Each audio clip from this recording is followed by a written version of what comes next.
7 macam perkara yang merusak akidah dan keimanan, merusak amal perbuatan yang sudah kita kerjakan, merusak sendi-sendi kehidupan sosial, pendek kata merusak segala hal di dalam kehidupan kita. Jauhilah olehmu 7 macam perkara yang merusak. Yang pertama, asyirku billah, menyekutukan Allah subhanahu wa ta'ala. Agama dimulai dari keyakinan, maka kehancuran agama selalu dimulai dari kehancuran keyakinan, iman atau akidah yang dimiliki oleh seseorang. Dan untuk menghancurkan nilai-nilai iman yang kita miliki ini, orang rasanya tidak akan menghantam kita dengan peluru kendali. Orang tidak akan mengirimkan nuklir ke sini. Orang tidak juga akan mengirimkan satuan militernya ke sini. Untuk menghancurkan nilai-nilai iman, dibanjiri kita dengan paham-paham yang merusak dan mendangkalkan akidah.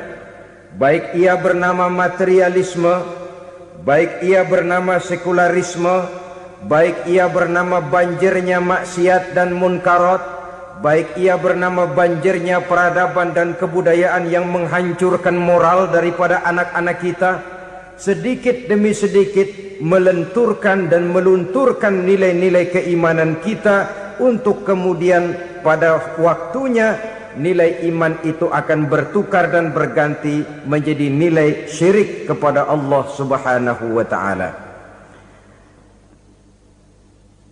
Atau pada sisi lain, menjadikan yang selain Allah sebagai tujuan akhir daripada kehidupan kita.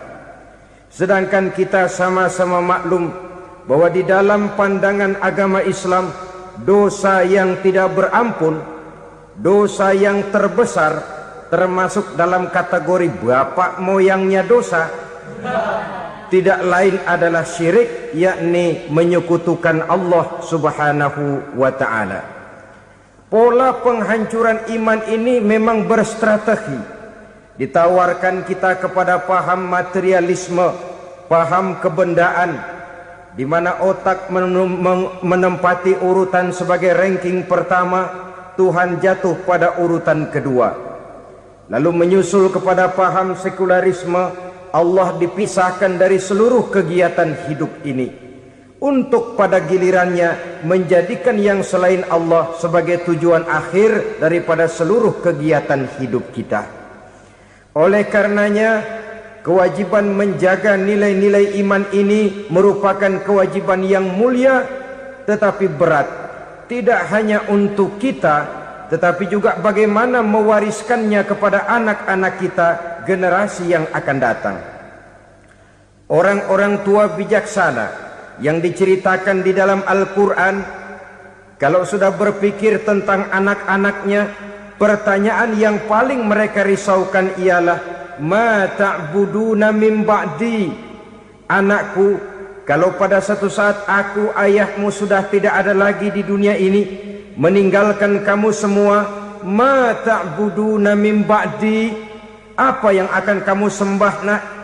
Jikalau sekarang ayahmu masih mau ke masjid, masih mau melakukan rukuk dan sujud, masih beribadah menyembah Allah subhanahu wa ta'ala, kalau orang tuamu sudah tidak ada, ma ta'buduna min ba'di, masihkah engkau mau datang ke masjid?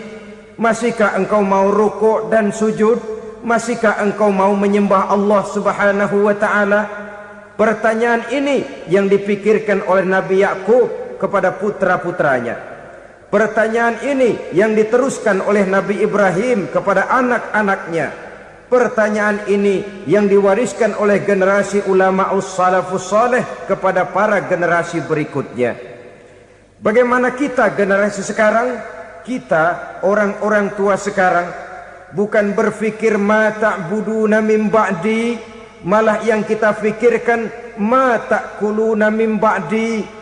Kalau bapak tidak ada nanti kamu makan apa nak? Perkara kamu nyembah apa urusan nomor 18. Yang penting kamu nanti hidup bisa makan, nak. Maka kita sibuk mewariskan harta kepada anak-anak kita. Kita sibuk mewariskan kebun dan tanah kepada anak-anak kita. Kita sibuk mewariskan pabrik kepada anak-anak kita, sementara kita lupa mewariskan intan yang paling mahal, mewariskan mutiara yang paling berharga, yaitu nilai iman kepada Allah Subhanahu wa ta'ala.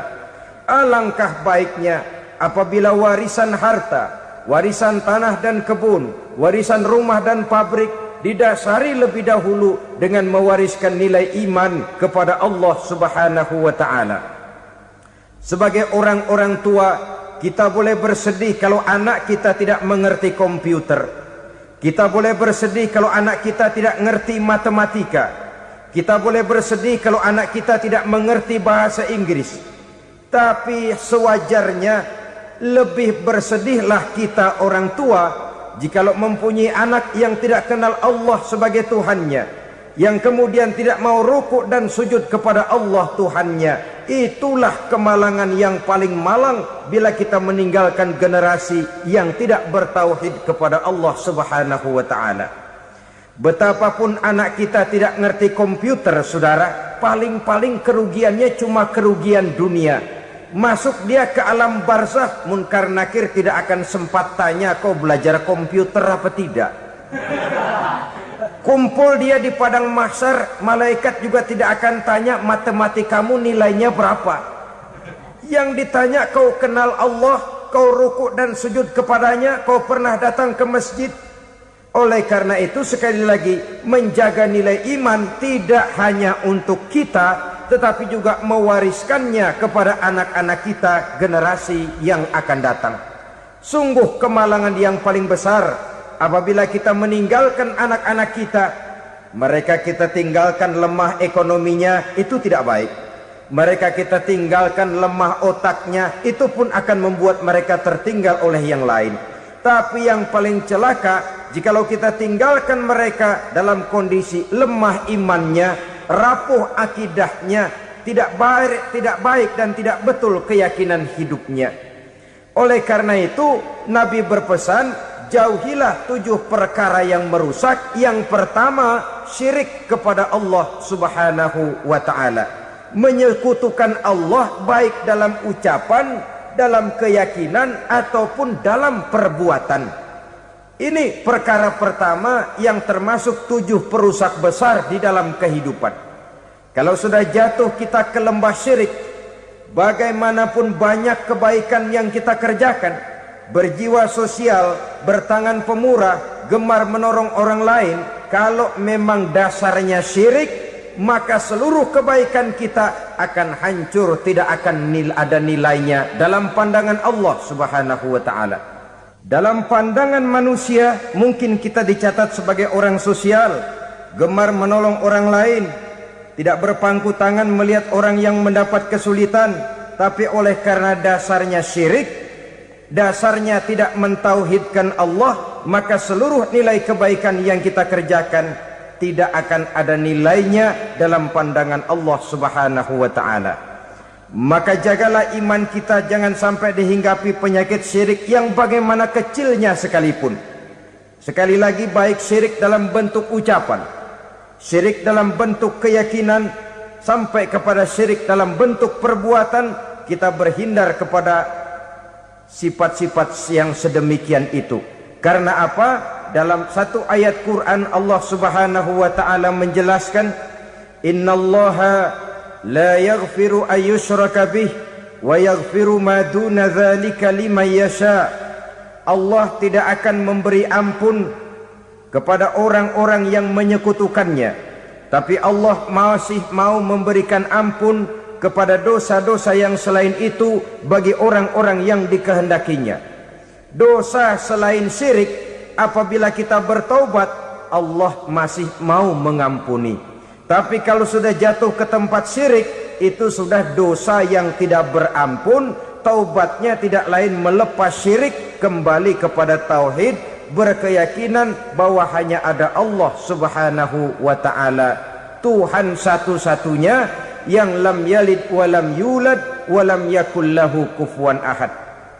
tidak beranak, tidak pula diperanakkan, dan tidak satupun yang dapat menyerupai Tuhan Allah Subhanahu wa ta'ala. Saudara-saudara kaum muslimin rahimakumullah, bahwa kita di zaman sekarang memang tidak menyembah berhala, ya. Bahwa kita tidak berterang-terangan mengatakan Tuhan lebih dari satu, memang. Bahwa kita tidak berkeyakinan Tuhan itu punya anak atau diperanakkan, tentu. Tapi dalam perbuatan dan i'tiqad kita kadang-kadang jatuh tanpa kita sadari ke tempat yang bernama syirik ini. Oleh karenanya, di zaman di mana teknologi makin canggih, di mana kemajuan pembangunan makin menjangkau berbagai aspek kehidupan, diperlukan keseimbangan antara kemajuan fisik material dengan kemajuan mental spiritual. Apabila tidak ada keseimbangan, yang terwujud tentulah kepincangan, yang diawali dengan pincangnya cara kita berpikir, sehingga pada akhirnya akan mengarah kepada pincangnya cara kita berbuat dan bertindak di dalam kehidupan kita. Oleh karena itu Nabi berpesan, jauhilah sifat syirik, karena syirik merupakan dosa yang teramat besar. Ini sifat merusak yang pertama. Yang kedua kata Nabi, wasihra, jauhilah sihir. Sihir ini juga termasuk perkara yang merusak kehidupan. Kita semua sama-sama maklum bahwa sihir sebenarnya bukan persoalan baru. Sejak sebelum datang Islam, sihir itu sudah ada. Di zaman Yunani kuno, sihir ada. Di zaman Mesir kuno, di zaman Cina kuno, dan yang lain-lain yang serba kuno, sihir itu sudah ada. Bahkan para nabi pun, para rasul yang diutus oleh Allah Subhanahu wa ta'ala, senantiasa berhadapan dengan ahli-ahli sihir untuk menguji kebenaran dari misi yang mereka bawa. Sihir adalah perbuatan di luar kebiasaan yang bisa dikerjakan oleh ahlinya dengan bantuan jin atau setan. Hukum mempelajari sihir adalah haram, mengamalkannya lebih haram lagi. Sebab itu saudara-saudara, sihir merupakan perbuatan merusak yang harus kita jauhi. Ciri-ciri daripada perbuatan sihir, pertama, ia mengandung tipuan, bayangan khayal. Di zaman Nabi Musa misalnya, orang melihat tambang-tambang itu seperti ular. Nabi Musa melayangkan tongkatnya menjadi ular-ular besar yang memakan ular-ular kecil ciptaan tukang-tukang sihir Fir'aun tadi. Lalu sihir bisa terjadi dengan bantuan jin kafir atau setan. Kemudian ciri yang ketiga, sifatnya halus dan tersembunyi. Taruh kata ada seorang ahli sihir yang mempergunakan ayat-ayat Quran sebagai jompa-jampe, sebagai baca-bacaan, itu cuma sekedar kedok. Tujuannya tidak lain menjadikan agama sebagai ketok untuk membenarkan cara yang dimurkai oleh Allah Subhanahu wa ta'ala. Satu hadis yang diriwayatkan oleh Imam Bazar dan Tabrani, Nabi berpesan, laisa minna man tatayyara lahu au takahhana au tukuhhina lahu au sahira lahu. Tidak termasuk ke dalam golonganku, kata Nabi. Tidak termasuk umatku. Siapa mereka? Man tatayyara lahu, orang yang bertatoyur. Apa tatoyur itu? Dari kalimat toyaro, artinya terbang. Toir biasa diartikan dengan burung. Tatoyaro percaya kepada suara-suara burung. Man tatayyara lahu, mempercayai, meyakini dengan benar-benar kepada suara beburungan. Kan suka ada itu, nah bunyi burung tuh, maling liwat. Maling liwat. Burung bunyi, maling liwat. Itu termasuk tatoyaro lahu, percaya kepada suara burung. Kan aneh kalau suara orang nggak dipercaya, suara burung malah dipercaya. Ada ustadz ceramah, kiai ngaji, nggak mau didengerin, burung dengerin bener. Nah, suaranya dari sebelah mana? Belah kulon. Nah, itu tandanya ano. Habis dihitung-hitung. Itu termasuk tatoyaro lahu. Au takahana, atau bertenung, au tukuhina, atau minta ditenungkan, au sahirolahu, atau melakukan perbuatan sihir, atau minta disihirkan. Laisa minna, tidak termasuk ke dalam golonganku, kata Nabi. Sehingga dengan demikian saudara-saudara, menghadapi sihir dengan sihir sekalipun termasuk perbuatan yang tidak diajarkan oleh agama. Kita kan mempelajari sihir untuk jaga diri, tidak apa-apa. Yang dilarang mengamalkannya, dilarang juga mempelajarinya. Sebab orang kalau sudah mengetahui, biasanya lalu terangsang untuk mencoba. Kalau percobaannya berhasil, biasanya terangsang untuk coba lagi dan coba lagi. Pada akhirnya ketagihan, lalu beralih menjadi profesi, apalagi itu nanti bisa mendatangkan hasil uang. Saudara-saudara kaum muslimin rahimakumullah, kita manusia makhluk nyata. Kita hidup di alam nyata, terikat oleh sunnatullah, causality. Oleh karenanya, bagi kita keyakinan yang penuh, keikhlasan di dalam bertuhankan Allah, penyerahan diri sepenuhnya hanya kepadanya, itu sudah merupakan obat penangkal yang sangat ampuh agar kita tidak terkena penyakit-penyakit yang dibuat oleh setan dan para pembantunya. Sehingga beberapa ayat Quran mengajarkan, misalnya a'udzu bikalimatillahi tammati min syarri ma khalaq, atau bismillazi la yadurru ma'asmihi syai'un fil ardi wala fis sama, dengan menyebut nama Allah yang tidak bisa mendatangkan bahaya sedikit pun, dari baik yang datang dari langit maupun yang datang dari bumi.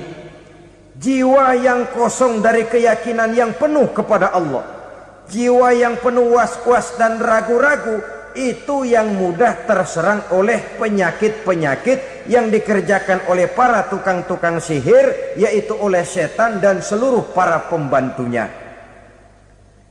Kemudian hadis kedua yang diriwayatkan oleh Imam Ibnu Hibban, Nabi bersabda, la yadkhulul jannata mudminu khamrin wala mu'minu bisihrin wala qati'u rahmin. Tidak masuk surga. Ini Nabi yang bilang, tidak masuk surga. Siapa itu? Pertama, mudminu khamrin, orang yang berkekalan dalam mabuk. Selalu mudminun itu sudah menjadi perbuatan rutinnya, tidak kapok-kapoknya, teler seumur hidup. Mudminu khamrin, tidak masuk surga orang yang selalu bermabuk-mabukan. Yang kedua, wala mu'minu bisihrin, orang mukmin tapi main sihir. Ini juga oleh Nabi diperingatkan, tidak akan masuk surga orang mukmin tapi suka main sihir. Wala qati'u rahmin, dan tidak juga orang yang memutuskan silaturahmi. Tiga macam manusia yang diperingatkan Nabi tidak akan masuk surga: orang yang selalu mabuk, orang mukmin yang main sihir, dan orang yang memutuskan silaturahmi. Saudara-saudara kaum muslimin rahimakumullah. Lalu orang berkata, kenapa dilarang kita bersihir? Padahal Rasul sendiri kan punya mukjizat. Nah, kita memang harus membedakan antara mukjizat dengan sihir. Dalam kehidupan agama kita kenal ada yang namanya mukjizat, Ada yang namanya karomah atau keramat biasa diucapkan. Ada yang namanya maunah. Ada yang namanya irhas. Ada juga yang namanya sihir. Kesemuanya ini berbeda, saudara-saudara. Yang dinamakan mukjizat itu khusus untuk para rasul saja. Satu kejadian luar biasa yang terjadi dilakukan oleh Rasul atas izin dari Allah Subhanahu wa ta'ala. Perbedaannya dengan sihir jelas. Sihir dari setan, mukjizat dari Allah. Sihir bisa dipelajari, mukjizat tidak. Sihir umumnya untuk maksud-maksud yang tidak baik, sedangkan mukjizat untuk memperkuat kebenaran yang disampaikan oleh para rasul dan ditentang oleh umatnya. Bahkan kafir Quraisy dahulu menganggap orang-orang ahli sihir itu berada dalam satu posisi yang hina, sehingga mereka mengatakan dan menuduh Nabi Muhammad sebagai tukang sihir. Tuduhan sebagai tukang sihir adalah tuduhan yang sangat aib dan hina. Di tengah masyarakat kufar jahiliyah, kedudukan tukang sihir dipandang sebagai kedudukan yang hina, sehingga mereka mengejek Nabi dengan sebutan tukang sihir. Jadi mukjizat hanya untuk Rasul saja. Kemudian karomah. Karomah ini asal kata dari karoma, kehormatan, kemuliaan yang diberikan Allah kepada hamba-hambanya yang rajin mendekatkan diri kepadanya. Oleh karena ketekunannya melaksanakan ibadah, Allah memberikan keistimewaan kepada orang itu, yang dengan keistimewaannya dia bisa mengerjakan yang tidak bisa dikerjakan oleh orang lain. Karomah hanya bisa dicapai dengan prestasi ibadah. Kalau sihir mau ibadah apa enggak, asal dia belajar, bersatu dan berteman dengan setan, memenuhi persyaratan-persyaratan setan, biasanya lalu bisa. Sedangkan karomah tidak mungkin terwujud tanpa orang mendekatkan diri sedekat-dekatnya kepada Allah Subhanahu wa ta'ala. Maka kita lihat biasanya orang-orang yang punya ilmu sihir, mukanya rata-rata nggak enak dilihat. Kumuh, jauh dari air wudhu, jauh dari sujud kepada Allah, malah berteman dengan setan, menjadi pelayan-pelayannya setan. Saudara-saudara, adapun maunah, keistimewaan yang diberikan Allah kepada hamba-hambanya yang belum sampai kepada tingkat wali, tapi orang itu lebih banyak kebaikannya daripada kesalahannya. Umpamanya, saudara jalan bertiga di pinggir jalan, saudara ada pada posisi di tengah, lalu bertiga ini ketabrak mobil.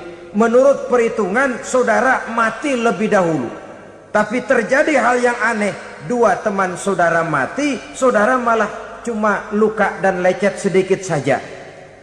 Apa itu? Kalau kita lebih banyak kebaikannya daripada kesalahannya, itu yang dinamakan maunah, pertolongan yang diberikan Allah kepada hamba-hambanya yang lebih banyak kebaikannya daripada kesalahannya.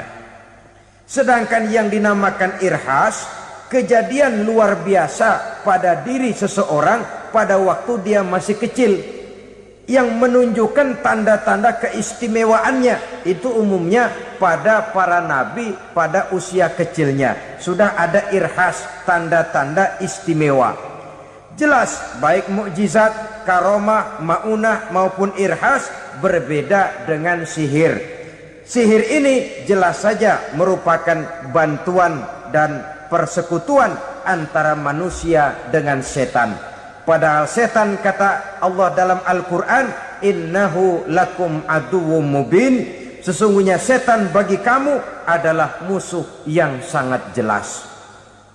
Saudara-saudara kaum muslimin rahimakumullah, di zaman sekarang dalam menghadapi beban kehidupan yang makin pelik, menghadapi stres yang tidak kunjung selesai, menghadapi persoalan-persoalan yang teramat berat, orang sering mencari jalan keluar kepada hal-hal yang menurut pendapatnya bisa meringankan beban moralnya itu. Pergilah dia mencari sesuatu yang dapat meringankan bebannya.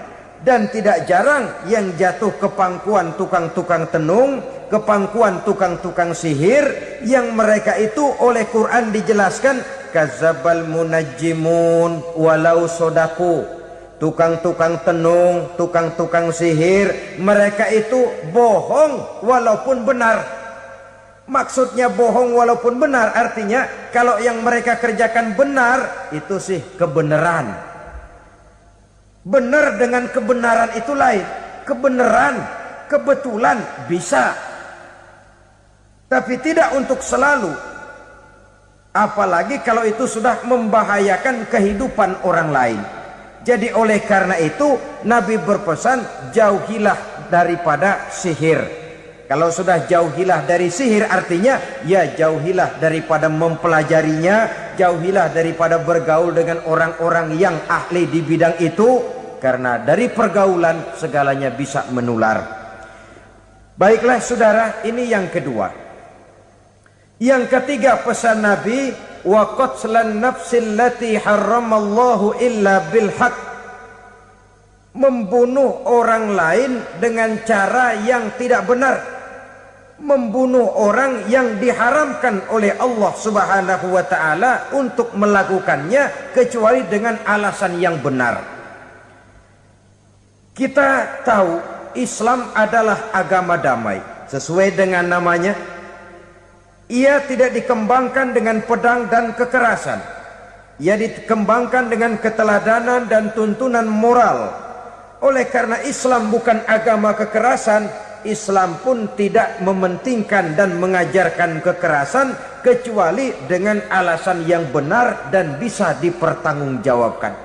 Membunuh dengan sengaja, menghilangkan nyawa orang lain tanpa alasan yang bisa dibenarkan adalah merupakan dosa besar dan satu di antara 7 perkara yang bisa mendatangkan kerusakan dalam kehidupan dan yang hendaknya harus kita jauhi. Saudara-saudara kaum muslimin rahimakumullah, beberapa waktu yang lalu di sebuah kota kecil yang indah bernama New Auckland. Saudara tahu New Auckland? Itu dari Gunung Kidul masih ngidul lagi. Pernah diadakan satu seminar yang membicarakan bagaimana menyelamatkan masyarakat manusia dari bahaya Perang Dunia Ketiga. Diperkirakan kalau terjadi Perang Dunia Ketiga, manusia tidak akan tersisa. Sebab apa? Pada waktu itu cadangan nuklir yang dimiliki oleh bersama Amerika dan Rusia konon sudah sanggup memusnahkan 6 miliar manusia pada saat jumlah manusia baru 5 miliar. Jadi kelebihan nuklir dunia ini. Kalau terjadi Perang Dunia Ketiga, sulit manusia untuk tersisa. Maka dibahaslah di dalam seminar itu, wah, supaya tidak terjadi Perang Dunia Ketiga, maka perlombaan membuat senjata-senjata canggih, alat-alat pembunuh modern harus segera dibatasi. Dibahas, tidak mungkin kita membatasi perlombaan membuat senjata. Kenapa? Makin maju ilmu dan teknologi, makin canggih senjata yang ditemukan.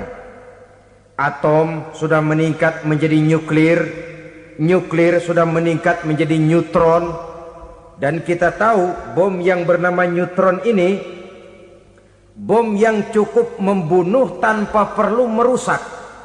Artinya kalau dia diledakkan di kota kita ini, bangunan utuh, jembatan tidak ambruk, rumah-rumah tetap berdiri, tapi semua yang bernama hidup mati. Itu katanya lebih sopan dari bom atom.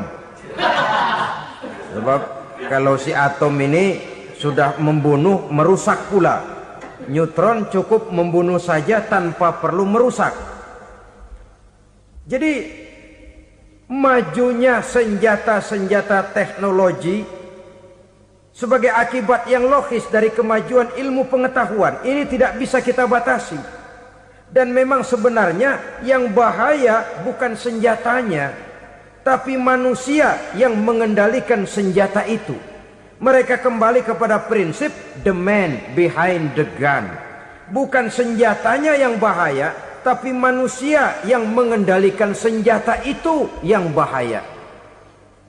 Walaupun senjatanya modern, katakanlah model M16 umpamanya, kalau yang mengendalikannya orang beriman, insya Allah aman. Tapi biar megang cuma senapan angin, kalau yang megang orang brutal, ngeri kita deket-deket. Apalagi kalau memang bukan ahlinya menggunakan senjata, bisa ngeker kaki kena jidat.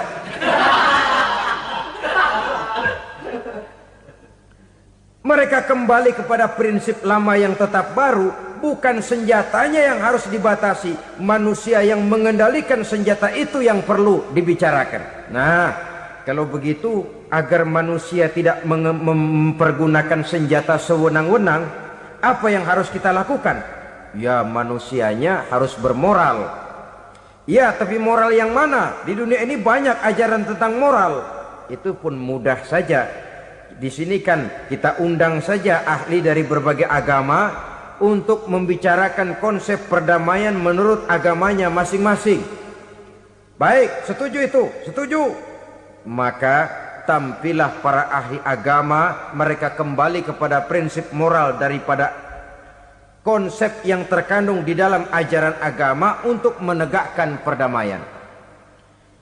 Mula-mula naiklah ahli dari agama Hindu, dibacakan konsep perdamaian menurut ajaran agama Hindu, bahwa untuk damai manusia harus meninggalkan nafsu keduniaannya, menempuh samsara dan sebagainya untuk mencapai nirwana, menjauhi kemegahan dan kemewahan dunia. Ini lalu dibahas, rasanya juga tidak mungkin ini.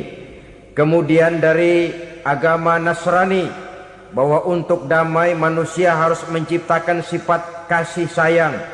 Kalau ditampar pipi kiri, berikan pipi yang kanan. Kalau diberikan selendang, berikan baju. Nanti orang kasihan, lalu dia tidak akan nampar lagi. Ketika ini dibahas, ternyata rasanya pun tidak mungkin bisa diterima. Karena apa? Di zaman sekarang orang ditampar pipi kiri, dikasih pipi kanan. Bukan kasihan, gemes. Damai belum tentu, bonyok udah jelas.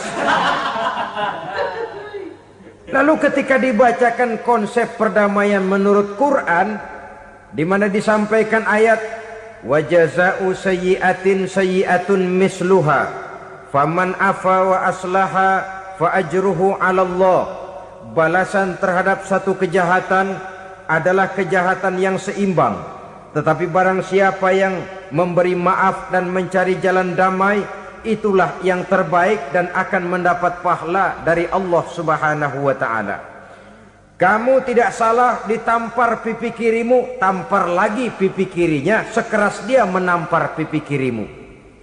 Nanti orang tidak mau menampar kita karena dia tahu kalau dia tampar kita, dia akan menderita tamparan sekeras dia menampar kita. Akan terjadilah prinsip saling hormat menghormati, tidak saling ganggu, tidak saling usil, tidak saling jahil.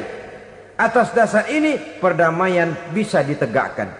Mereka bisa menerima konsep ini, tapi kemudian seminar ditutup tanpa satu keputusan resmi. Kenapa? Terus terang mereka kagum dengan konsep Islam, tapi sentimen lama terhadap nilai-nilai Islam telah menutup mata mereka untuk menerima kebenaran dari ajaran Al-Quranul Karim. Saudara-saudara kaum muslimin rahimakumullah, kembali kita kepada persoalan pokok. Roh adalah dari Allah. Dia akan kembali kepada Allah, milik mutlak dari Allah. Tidak pantas kita merampasnya dari orang lain. Tidak wajar kita menghilangkannya tanpa alasan yang dibenarkan oleh agama. Di zaman sekarang akibat persaingan hidup yang makin tajam, lapangan kerja yang makin sulit, tensi ekonomi yang makin tinggi, atau karena nilai moral yang makin rendah, atau juga karena rapuhnya pegangan orang kepada agama, nyawa rasanya sudah sedemikian murahnya. Berbagai kasus membuat berdiri bulu roma kita. Ada mayit, ada manusia dipotong 6, dicincang macam kambing. Ada yang dipotong 5, ada yang dipotong 13, dikardusin, dibuang ke tempat sampah. Inna lillahi wa inna ilaihi raji'un. Gejala apa ini? Kanibalisme.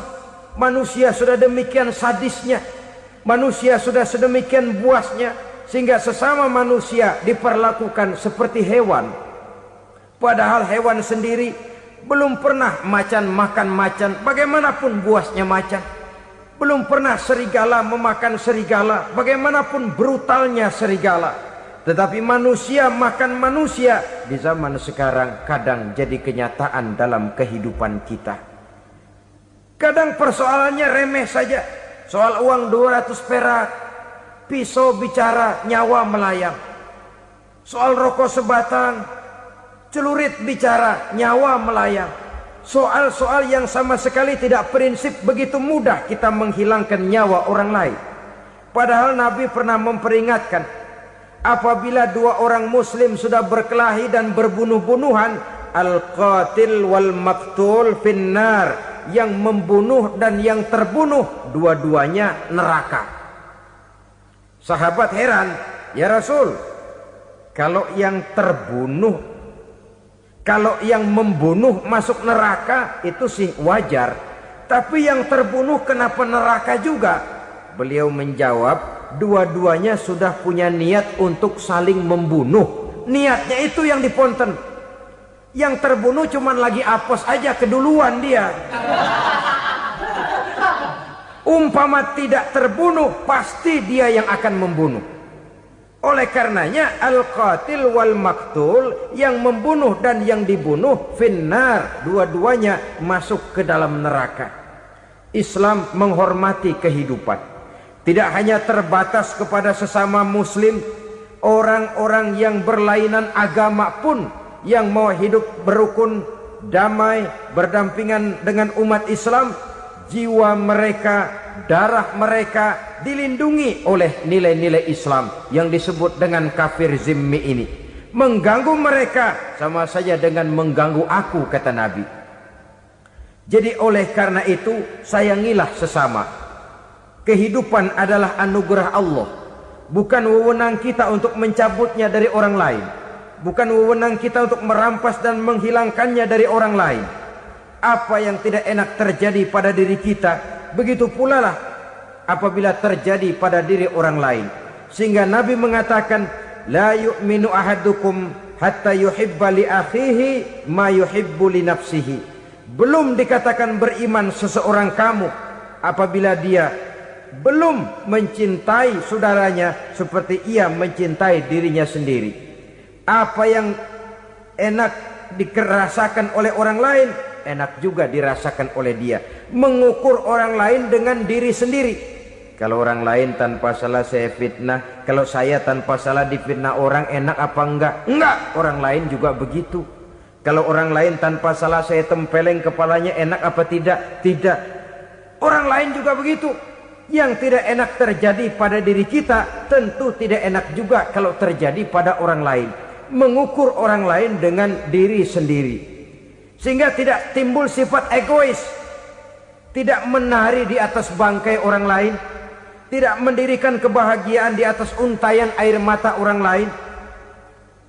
Sehingga dengan demikian, saudara-saudara, dia bisa menghormati kehidupan, menghormati orang lain sebagaimana dia ingin dihormati. Inilah perbuatan ketiga yang merusak, membunuh orang lain dengan yang diharamkan Allah tanpa alasan yang benar.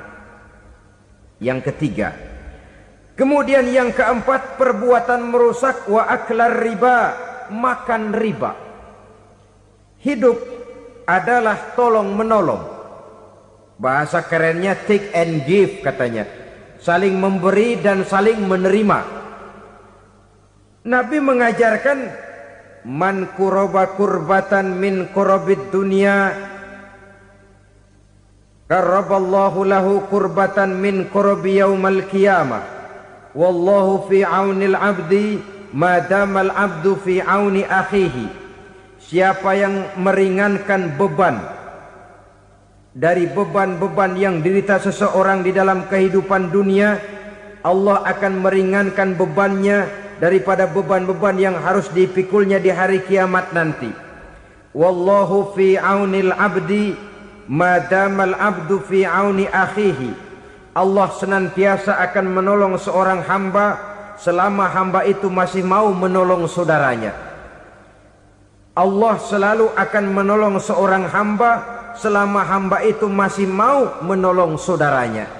Apabila kita sudah berpangku tangan terhadap kesulitan orang lain, biasanya pun pada saat kita mendapat kesulitan, kita akan sulit juga memperoleh pertolongan.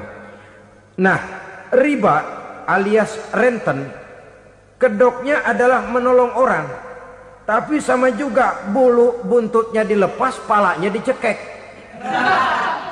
Menolong orang pada akhirnya menjadi beban bagi seseorang, dan memang mencari orang-orang yang berada dalam posisi kesulitan. Biasanya di daerah-daerah di mana musim paceklik, jadi lapangan kerja sulit, sedangkan urusan perut tidak bisa ditunda. Akhirnya orang terjebak ke dalam rentenir, ke dalam riba, ke dalam renten. Bunga berbunga, sehingga satu saat jumlah bunganya bisa lebih besar dari jumlah pinjaman pokoknya. Kemudian kalau juga ternyata tidak bisa dibayar, rumah jadi taruhan. Memang rumah satu-satunya, begitu rumah ditarik mulain camping. Bukankah pada akhirnya akan mewariskan kesengsaraan? Oleh karena itu, kepada kita berusahalah jangan berhubungan dengan rentenir, jangan makan renten dan riba. Kepada mereka yang melaksanakan riba, walaupun mendatangkan keuntungan materi, tapi percayalah harta yang didapat dengan jalan riba tidak akan membawa keberkahan. Manakala tidak membawa keberkahan, dia tidak akan mendatangkan ketenangan di dalam kehidupan kita. Oleh karenanya, memakan harta riba termasuk perbuatan yang merusak sendi-sendi kehidupan sosial, merusak kehidupan orang lain, merusak kehidupan masyarakat, tetangga, pergaulan dan sebagainya. Yang kelima, wa akla malil yatim, memakan harta anak yatim dengan cara yang zalim. Nih, memang lezat. Anak yatim itu nggak tahu urusan apa-apa. Kita diamanahkan untuk mengurusinya. Kadang-kadang dibentuklah panitia penyantunan yatim piatu. Yatimnya mah tetap kelaparan, panitianya yang pada gendut.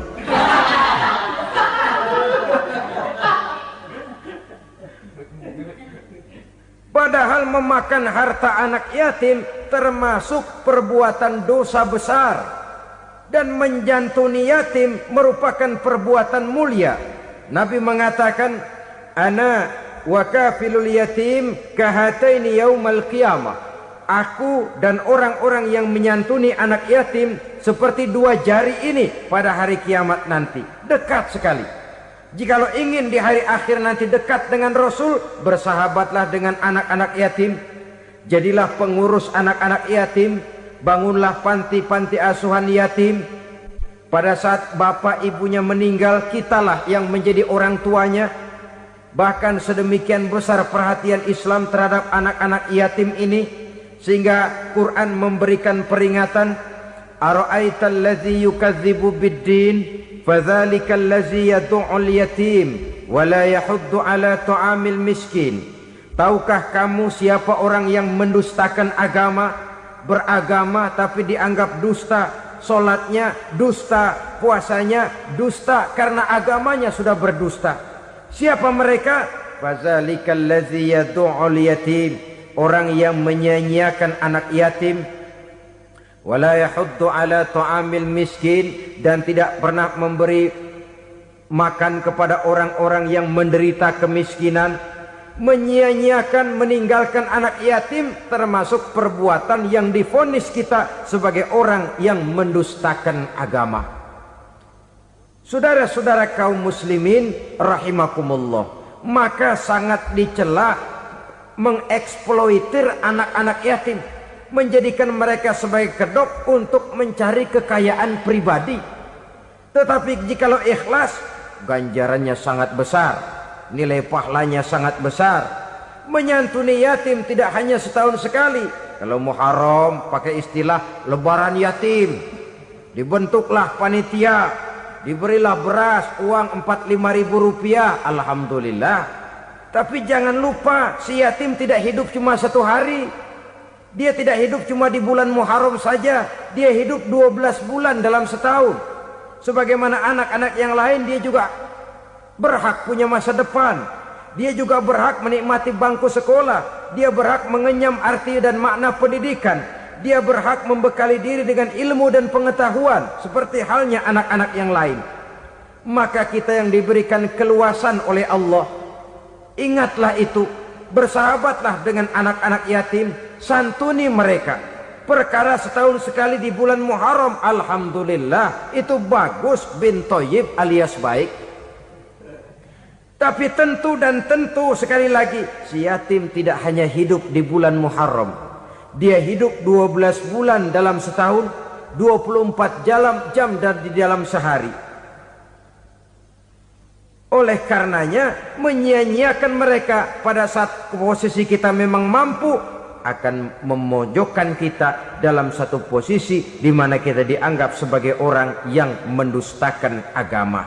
Memakan harta anak yatim dengan cara yang zolim. Bapaknya udah meninggal, kebunnya lebar, anaknya dikelecehin. Nah, dah kamu gak usah pusing, nanti saya yang ngurus. Akhirnya bukan ngurus, nguras.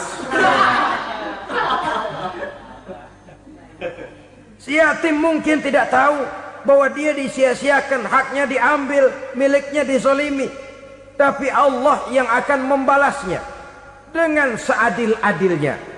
Maka makan harta anak yatim biasanya balasannya tokcer bin paten. Nggak banyak selang tempo itu, nggak percaya cobain dah. Nyobain aja kan nggak bayar, umpama. Memakan harta anak yatim dengan cara yang zolim, ganjarannya biasanya kontan. Kenapa? Ratapan si miskin, untayan air matanya, jeritan kepedihan hatinya, membuka pintu langit, permohonannya diijabah, getaran hatinya didengarkan oleh Allah. Maka balasannya biasanya kontan, spontan, tidak menunggu waktu terlalu lama. Itu di dunia, belum lagi di akhirat nanti. Bukankah dalam riwayat Mi'raj diceritakan Nabi melihat di neraka itu orang perutnya sebesar rumah. La haula wala quwata. Itu perut kayak rumah, bagaimana jalannya tuh orang. Dan memang gak jalan, diseret-seret oleh malaikat di neraka itu. Hancur perutnya, amburadul itu perut. Berantakan isinya, dibulatkan lagi, diseret lagi, hancur lagi, dibulatkan lagi. Sampai Nabi tanya, orang itu begitu berat siksanya kenapa ya Jibril? Itu Muhammad, waktu di dunia dulu rakus banget makan harta anak yatim. Begitu vonisnya, begitu menyedihkan nasibnya di akhirat. Tapi di dunia pun ketidakberkahan itu sudah membayangi kehidupannya. Oleh karena itu, kepada saudara-saudara yang mendapat titipan anak yatim, berbahagialah, karena semulia-mulia rumah adalah rumah yang di dalamnya ada anak yatim yang disantuni. Sehina-hina rumah adalah rumah di mana di dalamnya ada anak yatim yang disia-siakan. Begitu kata Nabi kita. Rumah yang paling mulia dalam pandangan Allah, rumah yang di dalamnya ada anak yatim yang disantuni. Rumah yang paling hina dalam pandangan Allah, rumah yang di dalamnya ada anak yatim yang nasibnya disia-siakan. Berbahagialah saudara apabila menjadi penyantun anak-anak yatim, pelindung mereka, sehingga mereka mempunyai masa depan sebagaimana anak-anak lainnya. Rasulullah sendiri sedemikian peka terhadap keadaan anak-anak yatim karena beliau sendiri memang mengalami umur 6 bulan dalam kandungan ibu, beliau sudah ditinggalkan oleh ayahnya. Pada saat berusia 6 tahun ibu sudah meninggal. Yatim piatu dalam usia di mana beliau sedang perlu belas kasih seorang ibu dan pengertian seorang bapa. Kepekaan itu lalu timbul, bahkan kemudian sampai kepada beliau berkata, aku dan orang yang menyantuni anak yatim seperti jari tengah dan jari telunjuk di hari akhirat nanti. Sedemikian dekatnya. Baiklah ya, jadi yang kelima, memakan harta anak yatim. Jauhi karena ini perbuatan yang merusak. Yang keenam, watawalli yaumaz zahfi, melarikan diri pada hari pertempuran. Apa ini? Khianat. Tidak konsekuen dengan konsep perjuangan. Pada mulanya keras benar teriak, berantas korupsi, ganyang korupsi. Cuma karena belum dapat giliran. Begitu dia naik dapat kesempatan, korupsinya lebih edan dari yang diteriakinya. Ini termasuk tawalli yaumaz zahfi, berpaling pada hari peperangan. Di saat menghadapi musuh, kalau belum kelihatan musuh, teriaknya nyaring bener. Jangan takut demi kebenaran sampai titik darah yang paling penghabisan. Musuh belum kelihatan. Begitu musuh sudah kelihatan, paling dulu lari ke belakang. Kalau diajak berjuang ada saja alasannya. Sehingga Quran memberikan peringatan kepada kita semua. Mengapa kamu ini berat? Kalau sudah diajak berjuang di jalan Allah, kakimu seperti terhunjam berakar di perut bumi. Berat untuk melangkah berjuang. Lari dari pertempuran tidak konsekuen dengan konsepsi perjuangan. Mau enaknya saja. Dalam kondisi yang sulit lalu berpangku tangan.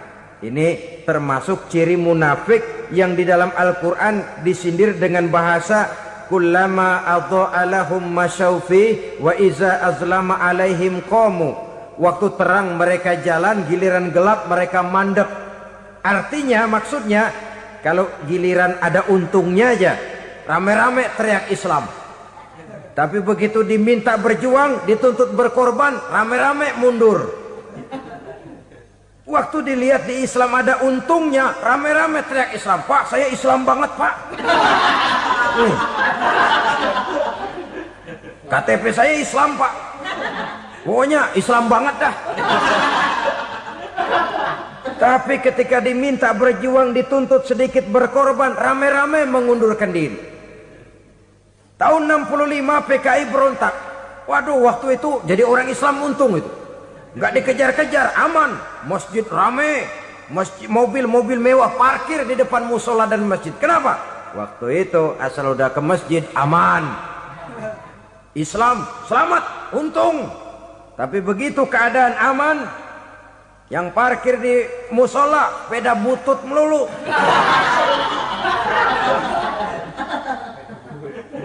Waktu terang mereka jalan, waktu gelap mereka berhenti. Dikala di Islam ada untungnya, baru wah Islam bagus, Islam hebat. Tapi waktu dilihat ada kerugian, jangan bawa-bawa Islam dah. Jangan bicara soal Islam, ini kan bukan soal agama. Bukan soal agama. La haula wa la quwata illa billah. Beragama kita ambil talfik fid din, mengambil yang enteng-enteng saja dalam urusan beragama ini. Tidak konsekuen kita dengan Islam kita. Seolah kita mau memilih mana yang terasa cocok sama selera kita, kita teriak Islam. Beratan aja dikit, rame-rame berpaling. Itu termasuk tawalli yaumaz zahfi. Para pengkhianat, mental-mental hipokrit yang tidak mau konsekuen menghadapi segala bahaya.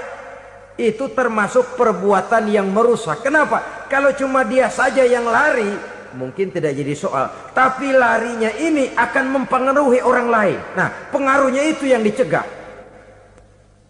Sebab kalau satu sudah mulai lari, yang lain mulai ngelirik. Ketika yang dilirik kemudian tidak ada reaksi, dia akan ikut lari. Artinya apa? Seorang muslim harus konsekuen dengan konsep perjuangannya, dengan keyakinan keagamaannya, dan tidak memilih yang enak-enak saja di dalam kehidupan beragama. Lari dari pertempuran, bermental khianat, mengkhianati agama, merupakan satu di antara sifat yang merusak. Terakhir saudara, wa qazfal muhsanatil ghafilatil mu'minat, menuduh perempuan baik-baik yang tidak tahu menau tentang tuduhan yang dituduhkan kepadanya, menuduh perempuan mukmin yang baik-baik yang tidak tahu menau tentang tuduhan yang dilakukan kepadanya. Fitnah lebih bahaya daripada pembunuhan. Orang yang tidak salah bisa hancur namanya. Orang yang berniat baik bisa ambruk perjuangannya oleh karena fitnah. Sehingga dikatakan al-fitnatu asyaddu minal qatli. Fitnah lebih bahaya daripada pembunuhan. Maka memfitnah ini termasuk satu dosa di antara 7 hal merusak yang harus kita jauhi semampu kita, semampu-mampunya. Mengupayakan sebisa-bisanya jangan sampai terjebak ke dalam hal yang demikian. Nah, saudara-saudara, inilah saja pertemuan kali ini. Mudah-mudahan ada manfaatnya. Semoga Allah memberikan kekuatan zahir dan batin kepada kita untuk bisa menjauhi 7 perkara yang merusak ini. Selalu berusaha menyimpan sesuatu yang bisa membawa manfaat, baik untuk dirinya, untuk anak cucunya, maupun untuk keluarganya, untuk masa kini dan masa depannya. Kadang simpanan itu berbentuk uang, kadang berupa tanah, lain saat berbentuk pabrik, dan lain sebagainya. Sementara masa depan yang paling pasti adalah akhirat. Jika untuk masa depan dunia kita rela memeras keringat, membanting tulang, pergi pagi dan pulang petang, menyimpan uang, menyimpan tanah, menyimpan pabrik, pernahkah kita merenung jika satu saat kiamat datang, kita dibangkitkan dari kubur masing-masing, berdiri di padang mahsyar untuk mempertanggungjawabkan seluruh kegiatan hidup kita di dunia ini, lalu kita akan menuju ke alam akhirat. Sudahkah kita mempunyai simpanan untuk akhirat kita? Pada pertemuan kali ini saya ingin menyampaikan sebuah hadis di mana Rasulullah sallallahu alaihi wasallam bersabda, arba'un min kanzil jannah. Simpanan sorga ada 4 macam. Yang pertama, ikhfa'us sadaqah, menyembunyikan sedekah. Saudara-saudara kaum muslimin, sebagaimana yang kita maklum bahwa Allah Subhanahu wa taala melebihkan sebagian rezeki dari kita terhadap yang lain. Ada yang kaya, ada yang setengah kaya, ada yang miskin, ada yang setengah miskin, dan selanjutnya. Ada yang gajinya kecil tapi penghasilannya gede. Ada yang penghasilannya gede tapi nggak punya gaji. Ada juga yang memang gajinya gede dan penghasilannya gede. Kelebihan rezeki merupakan sunnatullah dan tidak harus membuat kita merasa lebih dari yang lain. Bahkan sebaliknya, kelebihan itu harus membuat kita ringan tangan untuk menolong mereka yang memang memerlukan pertolongan. Kalau saudara diberikan ilmu, maka pertanyaan akhirat cuma satu: ilmumu kau amalkan untuk apa? Kalau saudara diberikan umur yang panjang, pengadilan akhirat juga bertanya satu: umurmu kau habiskan di mana? Tapi kalau saudara diberikan harta, pengadilan akhirat akan bertanya 2: hartamu kau dapat dari mana, kau belanjakan kemana. Dari mananya ditanya, dan kemananya juga ditanya. Oleh karena kita akan dimintakan pertanggungan jawab, maka amanah yang bernama harta ini harus kita gunakan dengan sebaik-baiknya. Ada penggunaan yang merupakan kewajiban, itu zakat namanya. Ada penggunaan yang sewaktu-waktu, itu infak namanya. Ada yang lebih sewaktu-waktu lagi, dan itu sedekah namanya. Zakat dia terikat oleh haul dan nisab, oleh putaran batas waktu dan ukuran dari harta itu sendiri. Sedangkan infak terikat oleh situasi dan kondisi perekonomian seseorang. Sedangkan sedekah tidak terikat dengan apapun. Dalam kondisi seperti apapun kita bisa melakukan sedekah dengan yang terkecil sekalipun.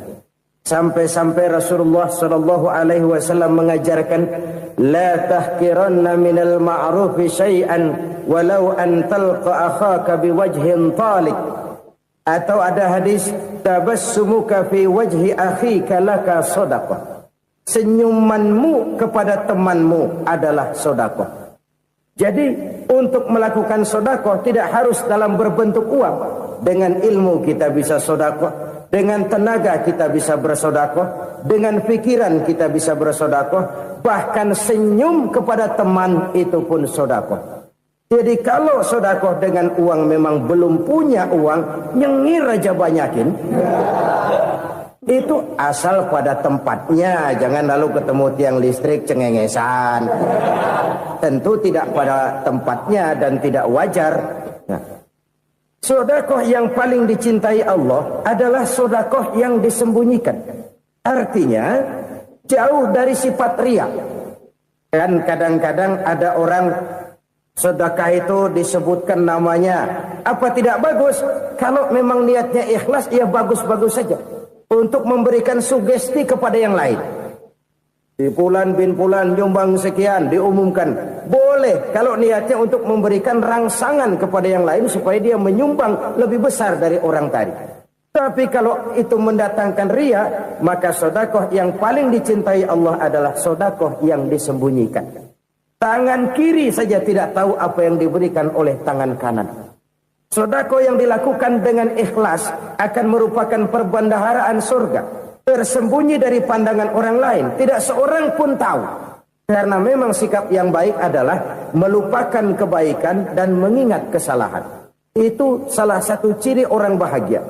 Orang yang selalu mengingat kesalahannya dan berusaha melupakan segala kebaikannya.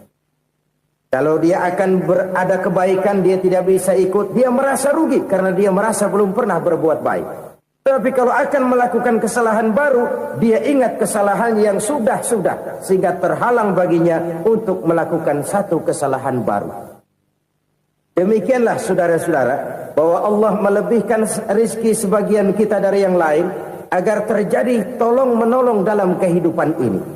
Jadi kesenjangan yang nature, kesenjangan yang alami, itu sunnatullah. Ada yang kaya, ada yang miskin, ada yang kelas menengah. Nah, kenapa lalu sekarang kita berusaha mengentaskan kemiskinan? Oleh karena adanya kesenjangan struktural. Kalau yang kaya bisa semakin kaya, kenapa yang miskin tidak bisa naik jadi ikut sedikit kaya? Sebab pada dasarnya Islam adalah agama yang sejak turunnya sudah berupaya memerangi kemiskinan. Bahkan dikatakan kemiskinan itu mendekatkan kepada kekufuran. Orang kalau miskin udah dekat banget sama kafir. Gampang menjadi kafir. Berapa banyak saudara-saudara kita yang oleh karena soal perut, oleh karena soal materi, terpaksa meninggalkan dan menanggalkan akidahnya. Menjual petunjuk yang diberikan Allah dengan kesenangan dunia yang cuma sebentar ini. Na'udzubillah, thumma na'udzubillah. Jadi makin kita sembunyikan satu sedekah, semakin banyak perbendaharaan kita di surga. Sedekah yang paling dicintai Allah adalah sedekah yang disembunyikan. Malahan ada seorang sufi, dia punya kebiasaan kalau pergi sholat Jumat dia bawa uang, itu uang dia taruh di bawah tikar masjid. Dia niat sedekah kepada siapa saja yang nemuin itu duit. Maksudnya apa? Supaya yang nemuin nggak tahu siapa yang punya duit. Demikian dia saking ingin menyembunyikan sedekahnya. Karena sifat riya itu bisa memakan amal kita sendiri. Riya itu termasuk menyebut-nyebut kebaikan kita. Orang yang suka nepuk dada, sedikit-sedikit ngitungnya kalau nggak gua. Oh, kalau nggak gua tuh yang belas itu kalau nggak gua. Iya, kalau nggak lu kenapa emang? Orang yang suka menepuk jasad, biasanya memang begitu, saudara-saudara. Kalau perang lagi berkecamuk, orang nggak sempat ngaku jadi pahlawan.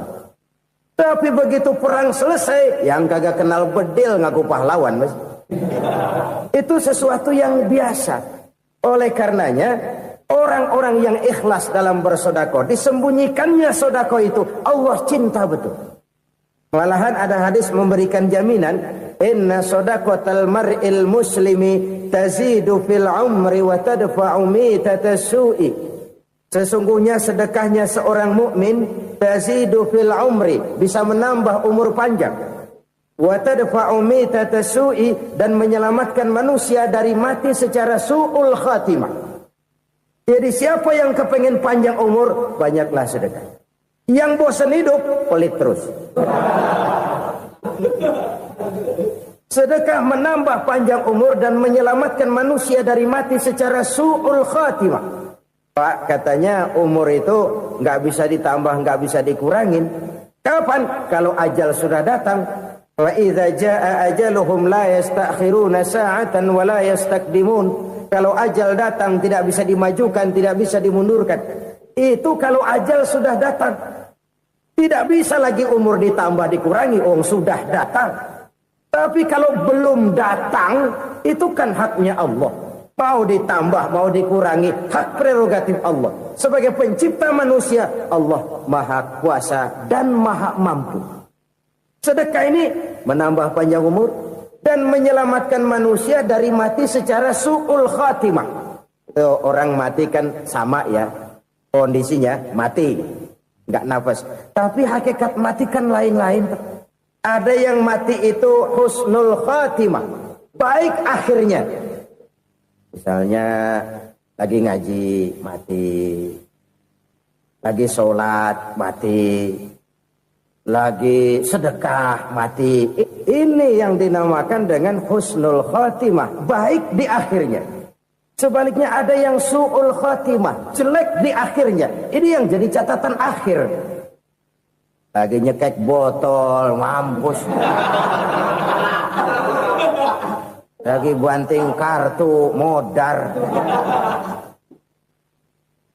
Su'ul khatimah, jelek pada akhirnya. Sedekah menyelamatkan manusia dari mati secara su'ul khatimah. Dan kita semua kepengen mendapat husnul khatimah, jauh dari su'ul khatimah.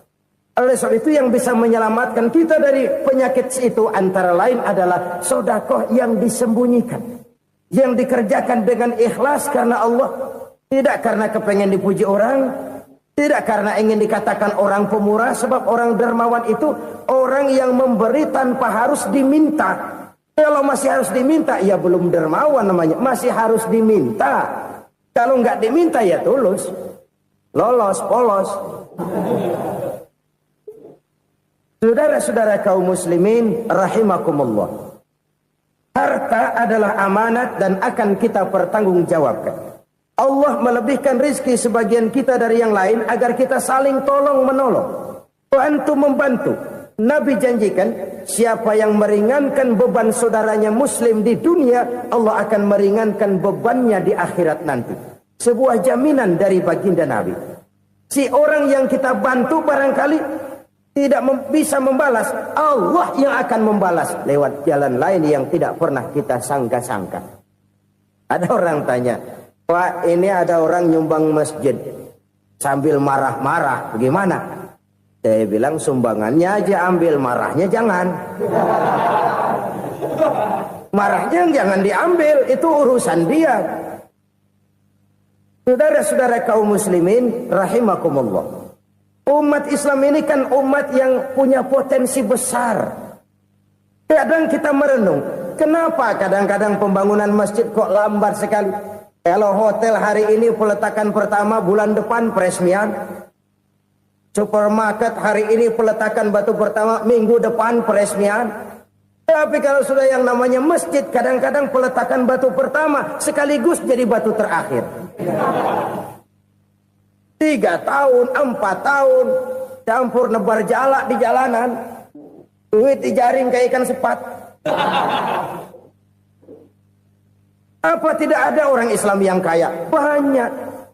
Apa tidak ada pengusaha muslim yang jadi konglomerat? Ada. Lalu yang belum banyak itu yang komit terhadap nilai-nilai agamanya. Akhirnya kita jatuh jadi umat yang lemah. Belum ada pengusaha konglomerat muslim buka pabrik supermi cap beduk misalnya umpamanya atau pabrik kecap cap sorban supaya identitas keislamannya sedikit kelihatan. Kita jatuh jadi umat yang lemah karena potensi tidak terinventarisir dengan baik. Kita ini ibarat kompor yang cuma matengin nasi orang lain. Potensi kita dimanfaatkan oleh orang lain. Ukhuwah Islamiyah kita baru terbatas kepada silaturahmi. Ukhuwah di bidang ekonomi kita lemah. Ukhuwah di bidang kebudayaan kita lemah. Apalagi ukhuwah di bidang politik kita lebih rapuh lagi. Padahal ukhuwah itu adalah totalitas kehidupan manusia. Menyangkut ipolek sosbud. Memerlukan nilai-nilai ukhuwah. Jadi oleh karena itu mari kita menyadari. Di dalam harta kita. Walaupun kita yang cari, pergi pagi, pulang sore, peras keringat, banting tulang, di sana ada harta anak yatim. Di sana ada hak masjid. Di sana ada hak pesantren. Di sana ada hak jihad. Berbahagialah seseorang apabila dia oleh Allah dijadikan keran. Keran itu menyimpan air, tapi tidak untuk dirinya, tapi disalurkannya kepada mereka yang memang memerlukannya. Saudara-saudara kaum muslimin rahimakumullah, ini yang pertama. Jadi perbendaharaan surga adalah menyembunyikan sedekah. Orang lain nggak tahu, kita pun nggak pernah ngitung-ngitung. Kita anggap lewat begitu saja, padahal itu deposit akhirat. Satu. Yang kedua, perbendaharaan surga itu apa? Wa kitmanul musibah, menyembunyikan kesulitan. Kadang orang takut menghadapi kesulitan. Tapi makin kita merenung, hidup ini kan sebenarnya urusan. Takut sama urusan ya jangan hidup. Tandanya orang hidup itu kalau punya urusan. Urusan melupakan problem. Problem sering menimbulkan kesulitan. Kesulitan bukan untuk ditakuti, tapi untuk diatasi dan dicarikan jalan keluarnya. Siapa sih orangnya yang gak pernah sulit-sulit? Makin tinggi status sosialnya, makin gede urusannya. Makin tinggi kualitas imannya, makin berat tingkat kesulitannya. Cuma memang yang namanya enak itu seperti pelangi. Biang lala itu nggak pernah di atas kepala kita. Di atas kepala orang melulu. Lu sih enak lu. Kata kita, dia juga bilang, yang enak kan lu. Pelangi itu nggak pernah di atas kepala kita. Kata tukang beca, aduh enak ya naik Mercy. Kata tukang beca, apa yang di dalam mobil Mercy? Aduh enak bener tukang beca. Di jok ngeringkuk ngorok pulas bener. Saya kamar pakai AC sejuk, tempat tidur sutra, empuk, alga spring bed, gula kulik nggak bisa pulas kalau belum minum Valium, belum tidur. Enak bener tukang beca. Di jok ngorok nggak tahu wetan kulon. Itu tukang becak bilang yang di Mercy enak, yang di Mercy bilang tukang becak enak. Inilah enak. Nggak pernah di atas kepala kita. Di atas kepala orang lain melulu enak itu. Nah, saudara-saudara, yang merupakan perbendaharaan surga itu orang yang bisa menyembunyikan kesulitan. Baik pribadi ataupun rumah tangga. Ini terutama rumah tangga yang jadi soalnya. Kadang-kadang kita ini kalau senang, sebaliknya, kalau senang kita diam. Kalem aja, cuek. Banyak banget duit kita, bawaan diam aja udah. Malah ketemu orang takut. Tapi begitu susah, sekampung tahu. Padahal Nabi mengajarkan perbendaharaan surga itu menyembunyikan musibah.